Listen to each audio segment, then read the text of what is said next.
La grande offensive d'été de la Russie était censée être un moment clé dans la guerre, un moment où tout allait changer, et où les forces du Kremlin allaient enfin avancer. Percer les défenses ukrainiennes sur toute la ligne de front, et capturer ces villes et cités cruciales nécessaires pour obtenir un avantage vital. L'offensive, comme les précédentes, a échoué, et la situation empire pour la Russie. La ligne de front de Vladimir Poutine s'effondre. Les dernières statistiques révèlent que cette guerre a coûté cher au Kremlin, la Russie ayant perdu environ 5 fois plus de soldats que l'Ukraine. Ça ne devait pas se passer comme ça. Sur le papier, la Russie était censée dominer l'Ukraine dès le premier jour. Il avait une force supérieure, un budget de défense plus élevé, de nombreux chars et équipements militaires, et était l'une des superpuissances militaires les plus redoutées au monde. En revanche, l'Ukraine ne disposait que d'une armée bien plus petite, et n'était pas vue comme une grande puissance militaire mondiale. Malgré sa puissance militaire et ses nombreux atouts, la Russie aurait pu, voire dû, écraser la résistance ukrainienne et atteindre la victoire éclatante que son dirigeant envisageait sûrement début 2022 en lançant l'invasion. Au lieu de cela, la Russie a subi revers sur revers et perte après perte. Ses gains ont été minimes, ses progrès lents et ses pertes inimaginables. Même cet été, alors que le Kremlin a mobilisé une force massive et tout lancé contre l'Ukraine, proclamant une ultime offensive, il a encore échoué. À la fin octobre, l'offensive d'été très médiatisée est bel et bien finie. Et les résultats sont tout simplement désastreux du point de vue du Kremlin. Certains médias ont noté que la Russie a malgré tout obtenu quelques avancées durant cette période. Certains ont souligné que l'Ukraine fait face à une pénurie de main-d'œuvre, tout en attirant l'attention sur le fait que la Russie parvient encore, d'une manière ou d'une autre, à recruter des dizaines de milliers de nouveaux soldats chaque mois. Cela, à première vue, suggère que l'offensive n'a finalement pas été un tel échec. La Russie pourrait être en position de force et obtenir des gains importants d'ici la fin de l'année. Cependant, lorsque l'on commence à regarder un peu plus en profondeur, les faits et les statistiques qui ont émergé à la suite de l'offensive estivale racontent une toute autre histoire. Et c'en est une que le Kremlin ne sera certainement pas heureux d'entendre. Des journalistes de The Economist ont récemment analysé en détail des statistiques, graphiques de renseignements ouverts, schémas et rapports de pertes. Ils en sont arrivés à une conclusion très claire et définitive sur la situation actuelle de la Russie et ses perspectives d'avenir. L'offensive d'été de la Russie touche à sa fin. Beaucoup en Occident se concentrent sur les progrès lents réalisés par ses troupes et sur le manque d'effectifs ukrainiens. C'est une vision biaisée, comme regarder du mauvais côté d'une lunette. Ce qui frappe, c'est combien la Russie a gagné peu de terrain lors de sa troisième offensive, malgré de lourdes pertes humaines et matérielles. À moins qu'un changement spectaculaire n'intervienne, Vladimir Poutine sera incapable de gagner la guerre sur le champ de bataille. Le fait qu'il continue néanmoins d'essayer quoi qu'il arrive suggère qu'il est à court d'idées. C'est une déclaration accablante, mais aussi appuyée par de nombreuses preuves irréfutables. Même s'il est impossible de mesurer précisément la part de terrain contrôlée par chaque camp, de nombreuses données permettent des estimations raisonnables. Il existe, par exemple, des images satellites sans source ouverte, ainsi que des cartes en direct du conflit qui sont mises à jour au fil du temps, à mesure que chaque camp annonce différentes prises et pertes. À partir de ces données, les journalistes de The Economist ont découvert que la Russie n'a, en aucun cas, gagné une grande quantité de terrain. En fait, si l'on examine les cartes de contrôle territorial depuis le début de la guerre, la Russie contrôle aujourd'hui moins de territoire qu'à différents moments de 2022. Le Kremlin a réussi à prendre plus de 25% du territoire ukrainien au début de la guerre. Ses forces avançaient vite, surprenant l'Ukraine et envoyant de nombreux chars et blindés pour submerger l'opposition. Cependant, une fois que l'Ukraine a commencé à prendre ses marques dans la guerre et a lancé sa première grande contre-offensive, les lignes de front se sont stabilisées. Le contrôle total de la Russie est tombé à environ 20%, et ce chiffre est resté plus ou moins le même depuis lors. Cela démontre à quel point la guerre est bel et bien dans une impasse. Nous voyons sans cesse les forces russes avancer légèrement et prendre quelques kilomètres carrés de terres agricoles, ou quelques villages abandonnés, réclamant leurs champs sans valeur et leurs rues criblées de cratères, entre des ruines de maisons et bâtiments.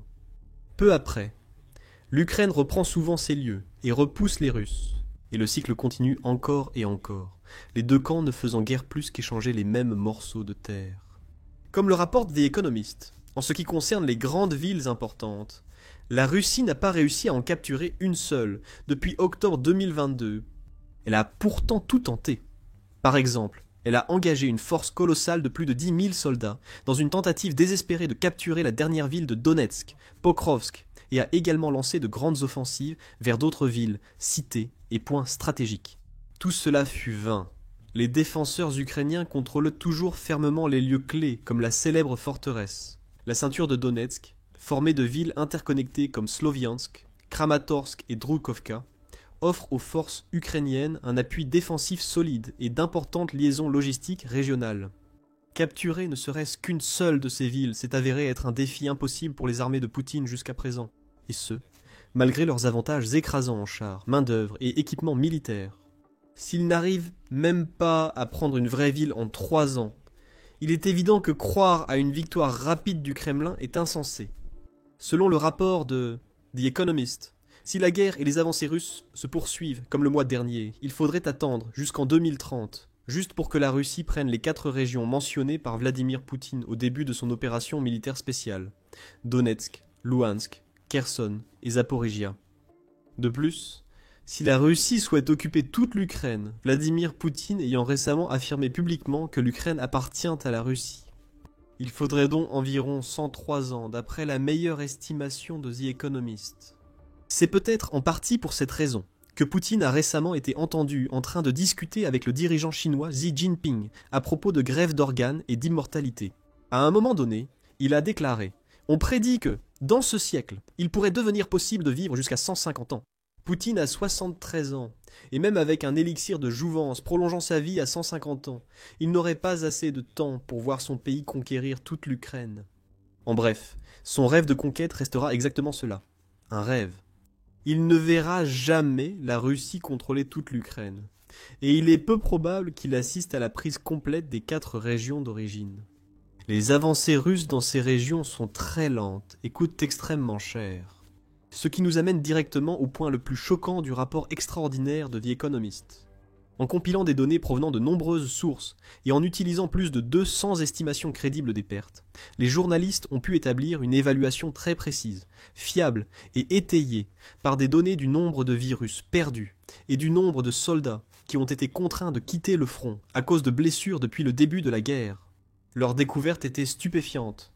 Nos méta-estimations indiquent que, depuis le début de l'invasion à grande échelle jusqu'en janvier de cette année, les pertes russes s'élèvent à 640 000 à 877 000 soldats, dont 137 000 à 228 000 sont morts.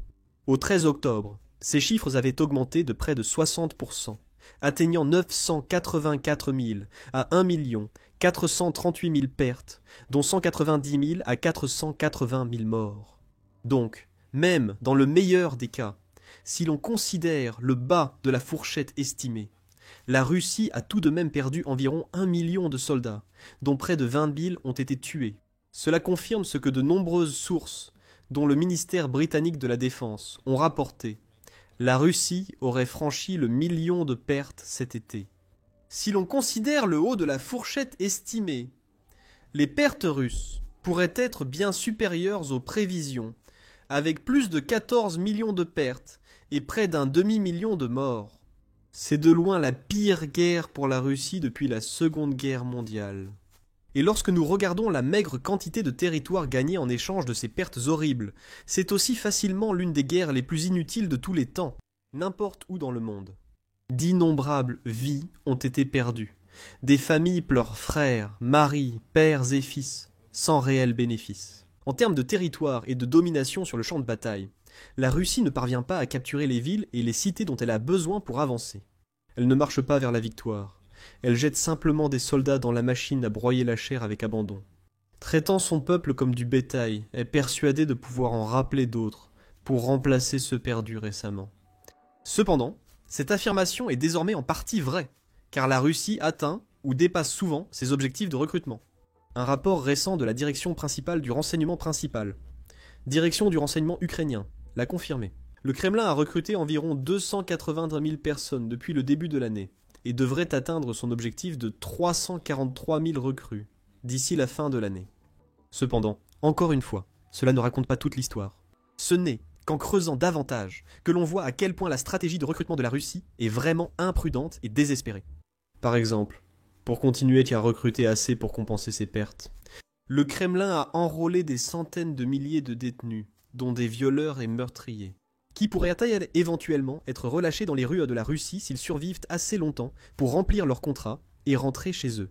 Les recruteurs russes se sont également tournés vers les hôpitaux, enrôlant des personnes atteintes de maladies chroniques, comme le virus de l'immunodéficience humaine et l'hépatite.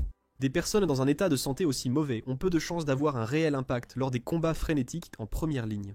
Même, les nombreux nouveaux recrues russes, en bonne santé et valides, ne sont là que pour une seule raison, l'argent. Le Kremlin a toujours reconnu offrir d'importantes incitations financières aux volontaires pour combattre en Ukraine. Beaucoup d'hommes, souvent issus de milieux défavorisés, décident simplement de participer à la guerre comme moyen de subvenir aux besoins de leur famille. Cela ne peut pas durer éternellement. Alors que l'économie russe traverse une période périlleuse, perd d'importantes sommes chaque jour et affronte une crise énergétique majeure, le Kremlin ne pourra pas recruter des soldats volontaires indéfiniment.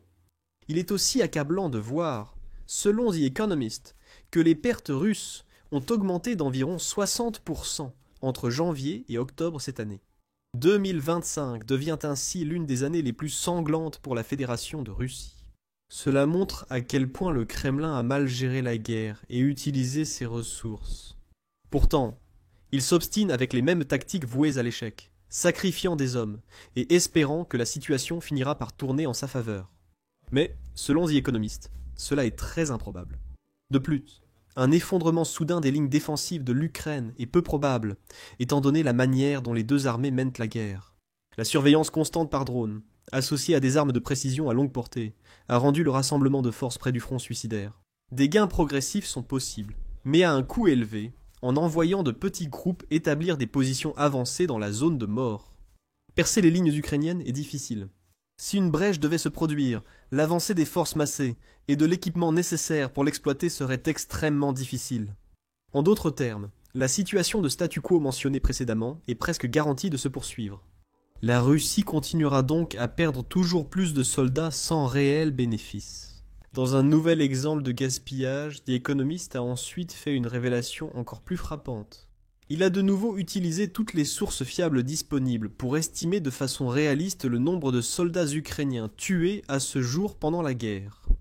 Il a noté que l'Ukraine a perdu au moins 77 403 soldats depuis le début de l'invasion, et que 77 842 autres sont portés disparus. Cette année, l'Ukraine aurait perdu au moins 8 668 personnes. The Economist note qu'il s'agit là de la limite inférieure, et que le chiffre réel pourrait être nettement plus élevé. Même si le nombre réel de soldats ukrainiens morts en 2025 double l'estimation minimale, il reste néanmoins nettement inférieur au nombre estimé de pertes russes sur la même période. En fait, comme le note The Economist, les chiffres montrent que cette année, environ 5 soldats russes ont perdu la vie pour chaque mort ukrainienne. Donc, même si de nombreux titres et rapports de presse se sont concentrés sur le recrutement effréné de la Russie et la crise de main-d'œuvre de l'Ukraine, ce chiffre raconte une histoire bien différente. Si ces pertes persistent ou ne s'améliorent pas nettement pour la Russie, la main-d'œuvre pourrait devenir un problème plus grave pour Moscou que pour Kiev. Comme dit, la Russie ne peut continuer ainsi indéfiniment. Au début du conflit, elle recrutait plus facilement des troupes. Elle proposait de généreuses primes d'engagement. Et de nombreuses personnes croyaient aux mensonges de l'opération militaire spéciale. Ils pensaient gagner facilement de l'argent et fêter leur victoire chez eux avec leurs proches en quelques semaines ou mois. Mais plus la guerre dure, plus les gens voient ce qu'elle est réellement. La Russie doit maintenant mobiliser ceux qui étaient déjà réticents à combattre. Ils ont passé plus de 3 ans en retrait, et chaque nouvelle recrue est plus consciente de son engagement. Beaucoup savent qu'ils ne rentreront sans doute jamais chez eux, ni ne reverront leur famille. En conséquence, la Russie pourrait voir le nombre de volontaires prêts à s'engager commencer à diminuer dans les mois à venir. Le Kremlin devra peut-être offrir des contrats plus lucratifs et des primes plus élevées, ou prendre des mesures plus désespérées pour renforcer ses rangs. La Russie ne peut pas compter sur un rétablissement complet des soldats blessés pour les renvoyer au front. D'après l'Institut international d'études stratégiques, seuls 40% des soldats blessés seraient un jour aptes à combattre de nouveau. En pensant à plus long terme, si la guerre devait continuer pendant des années et des années, la Russie devra compter sur des personnes qui sont actuellement des adolescents, qui atteindront 18 ans et seront légalement autorisés à entrer dans l'armée. L'année dernière, 80 000 garçons russes ont fêté leur 18e anniversaire Mais il est probable qu'une minorité veuille risquer sa vie en Ukraine. Et plus les jeunes grandissent dans l'ombre de la guerre, moins ils seront susceptibles d'y prendre part. La Russie semble actuellement pouvoir fournir assez de main-d'œuvre pour la demande. Mais cet équilibre délicat finira inévitablement par changer avec le temps, et il n'y aura plus assez de recrues pour compenser les pertes. Les soldats ne sont pas la seule ressource massivement perdue par la machine de guerre russe depuis le début du conflit. Comme le note The Economist, l'équipement est un autre problème majeur. Selon Oryx, la Russie a perdu plus de 12 500 chars et véhicules blindés ainsi que 2 674 systèmes d'artillerie et de missiles d'après des données en source ouverte. 166 aéronefs, dont avions de chasse et bombardiers, plus 164 hélicoptères. De plus, ces chiffres sont des estimations minimales et les réels pourraient être bien plus élevés. Des sources ukrainiennes affirment que la Russie aurait perdu près de 10 000 chars et plus de 20 000 véhicules blindés. Même si la Russie peut remplacer une grande partie de son matériel perdu, cela demande de l'argent, du temps et des ressources, dont elle manque rapidement.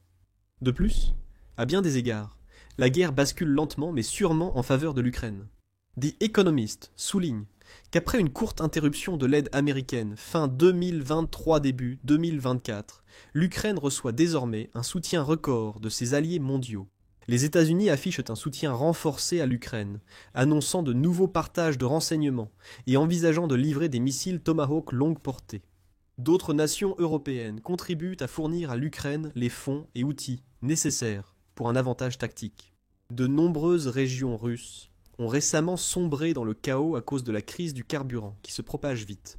À la suite des frappes stratégiques de l'Ukraine sur des infrastructures pétrolières clés, la Russie a perdu près de 40% de sa capacité de raffinage. Ses exportations ont chuté et des centaines de stations-service font face à des pénuries inédites. Cela, combiné à toutes les autres pertes mentionnées précédemment et à la dépendance à des stratégies inefficaces et non durables, ne fera qu'affaiblir l'économie russe et ajouter à la montagne croissante de problèmes qui s'accumulent sur le bureau de Poutine. Ainsi, comme le conclut The Economist, il se pourrait que l'économie russe s'effondre bien plus tôt que les lignes de défense de l'Ukraine. Découvrez comment la guerre échappe vite au contrôle de Poutine dans cette vidéo. Observons comment le dirigeant russe manque d'idées et fait face à une frustration et une colère croissante chez le public russe et les élites. Regardez cette vidéo pour voir comment faire. Même les alliés asiatiques de Poutine, Chine et Corée du Nord, profitent de la faiblesse du Kremlin pour étendre leur influence en Extrême-Orient russe. Assurez-vous également de vous abonner à notre chaîne, afin d'être parmi les premiers à découvrir les plus grandes actualités et évolutions en provenance du front en Ukraine et d'autres endroits dans le monde. Et merci de nous avoir regardés.